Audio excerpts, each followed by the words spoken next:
Good morning students, कैसे हो आप सब। आज का हमारा पहला टॉपिक है concept of mass.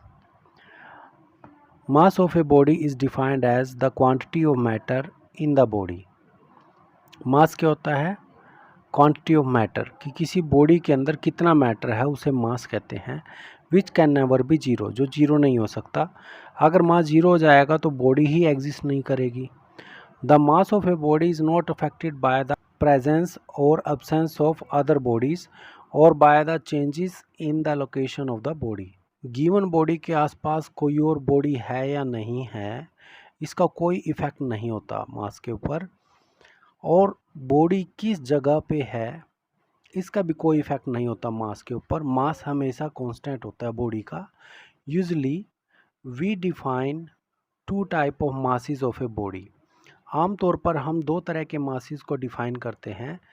The inertial mass of a body is a measure of inertia of the body and the gravitational mass of a body is a measure of gravitational pull of earth on the body. Inertial mass क्या होता है कि body अगर move कर रही है तो उस वजह से जो उसका मास होता है उसे इनर्शियल मास कहते हैं। और दूसरे टाइप का है ग्रेविटेशनल मास। हमें पता है कि ग्रेविटेशनल फोर्स क्या होता है। अर्थ सभी ऑब्जेक्ट को अपनी तरफ अट्रैक्ट करती है, इसे ग्रेविटेशनल फोर्स कहते हैं। तो ग्रेविटेशन की वजह से जो मास होता है किसी बॉडी का उसे ग्रेविटेशनल मास ऑफ बॉडी कहते हैं। The value of two types of masses of a body are identical. लेकिन दोनों तरह के मासेस की जो वैल्यू होती है वो एक जैसी होती है। आगे देखिए, the most common unit of mass is kilogram. तो मास का सबसे कॉमन यूनिट जो है वो किलोग्राम है। ये आप लोगों ने भी यूज़ किया है, सबसे जो कॉमन यूनिट है। Originally 1 kilogram was defined as the mass of 1 cubic decimetre of water at 4 degree C. Starting में जो 1 किलोग्राम की डेफिनेशन थी वो थी 1 क्यूबिक डेसीमीटर, या इसे 1 क्यूबिक सेंटीमीटर भी कह देते हैं। 4 डिग्री सी पे जो 1 क्यूबिक सेंटीमीटर वाटर होता है तो उसको 1 किलोग्राम कहा गया। This definition was modified later, लेकिन बाद में इस डेफिनेशन को चेंज कर दिया गया as discussed in art 1B.9। तो 1B.9 आर्ट के अंदर हम ये स्टडी करेंगे। Concept of length.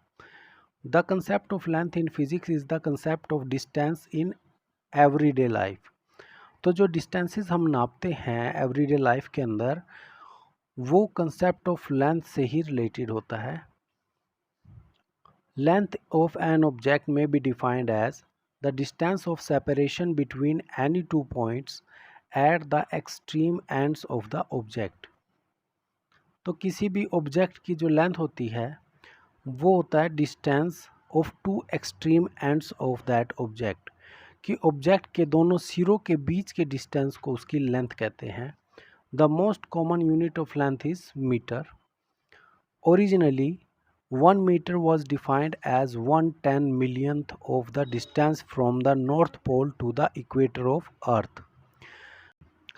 ओरिजिनली का मतलब कि स्टार्टिंग में जो 1 मीटर डिफाइन किया गया था डिस्टेंस वो 1/10 मिलियन, तो 1/10 मिलियन के बराबर था north pole to the equator of earth, कि नॉर्थ पोल का अर्थ के इक्वेटर से जो डिस्टेंस है उसका 1/10 million part.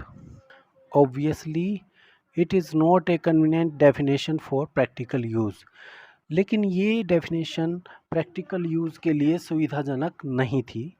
The general conference of weights and measure modified the definition of meter in year 1899। तो 1899 में जो जनरल कॉन्फ्रेंस है वेट एंड मेजरमेंट के लिए जो संस्था है उसने इस डेफिनेशन को मॉडिफाई किया था। 1 meter was then defined as the distance between two lines marked on a platinum iridium bar kept at a constant temperature of 273.16 Kelvin and at 1 bar pressure। तो 1 मीटर को कैसे डिफाइन किया गया था? ये दो लाइनें लगाई गई हैं प्लेटिनम इरिडियम की बार के ऊपर, एक रोड के ऊपर। उन दो लाइनों के बीच के डिस्टेंस को 1 मीटर कहा गया है और उस बार को किस टेम्परेचर पे रखा गया है, 273.16 केल्विन, और प्रेशर है 1 bar. This rod is preserved at international bureau of weights and measures at Paris, France. In the year 1960, even this definition of meter was modified further. तो 1960 में इस डेफिनेशन को भी मॉडिफाइड कर दिया गया था, जिसको हम आगे पढ़ेंगे। नेक्स्ट टॉपिक देखिए, concept of time. The concept of time is very old. Time का कंसेप्ट बहुत पुराना है, बहुत पहले से मनुष्य टाइम को माप रहा है। The idea of passage of of occurred first from the motion of moon across the sky. समय के बीतने का सबसे पहले अंदाज़ा इस बात से लगाया गया कि चांद मूव करता है। Then from the formation of day and night, और उसके बाद अंदाज़ा समय का दिन और रात से लगाया गया। As a result of rotation of earth around its axis, तो अर्थ अपने एक्सिस के अराउंड रोटेट करती है, तो इससे टाइम का अंदाज़ा लगाया गया। And so on. Today even a child is familiar with what time is. आज एक बच्चा भी ये जानता है कि समय क्या है, but it is very difficult to define time precisely. लेकिन टाइम को प्रॉपरली डिफ़ाइन करना थोड़ा मुश्किल है। According to Einstein, time is what a clock reads. तो आइंस्टीन ने डेफिनेशन दी थी टाइम की कि जो क्लॉक रीड करती है उसे टाइम कहते हैं। In fact any phenomena that repeats itself regularly can serve as a measure of time, कि कोई भी अभिक्रिया नेचर के अंदर होती है जो रिपीट होती रहती है, तो वो टाइम को मापने में हेल्प करती है।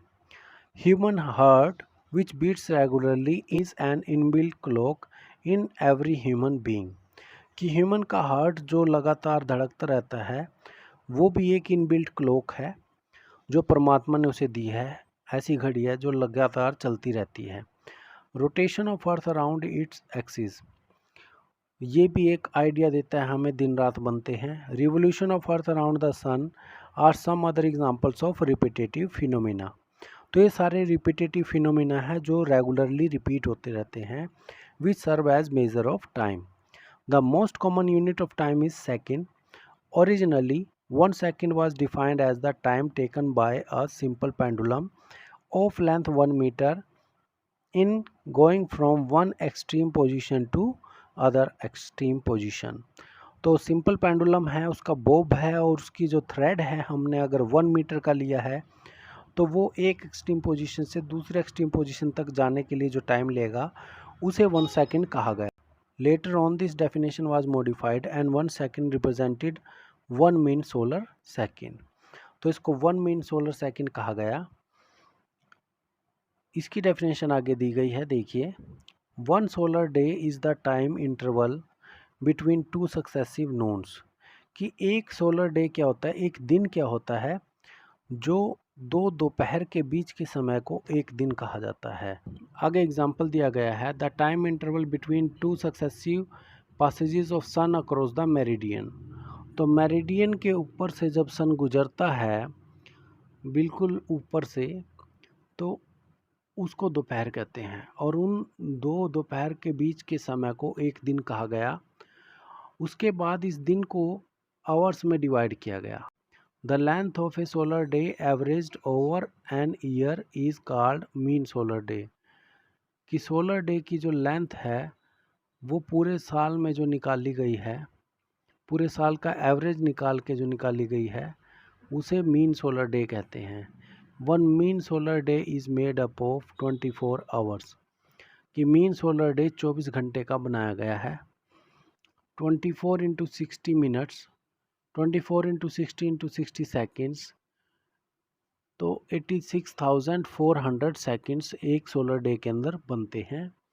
तो hence we define 1 mean solar second as 1 by 86,400 part of a mean solar day, कि एक सेकेंड एक सोलर डे का 1/86,400वां हिस्सा होता है। Careful observations have revealed that astronomical standards of time have limited accuracy due to irregularities in the motion of earth. कि जो astronomical standard time है जो एस्ट्रोलॉजर्स यूज़ करते हैं वो थोड़ा सा डिफरेंट होता है अर्थ के नॉर्मल टाइम से। Further tidal friction is slowing down the rotational motion of earth about its own axis। और आगे क्या है कि जो टाइड्स होते हैं वो भी अर्थ को रोटेट करने से रोकते हैं, उनका फ्रिक्शन भी अर्थ के रोटेशन की स्पीड को आहिस्ता आहिस्ता स्लो डाउन कर रहा है। Therefore this definition of second has been modified further. तो इस डेफिनेशन को भी चेंज किया गया, इसको भी हम आर्ट 1B.9 के अंदर डिस्कस करेंगे।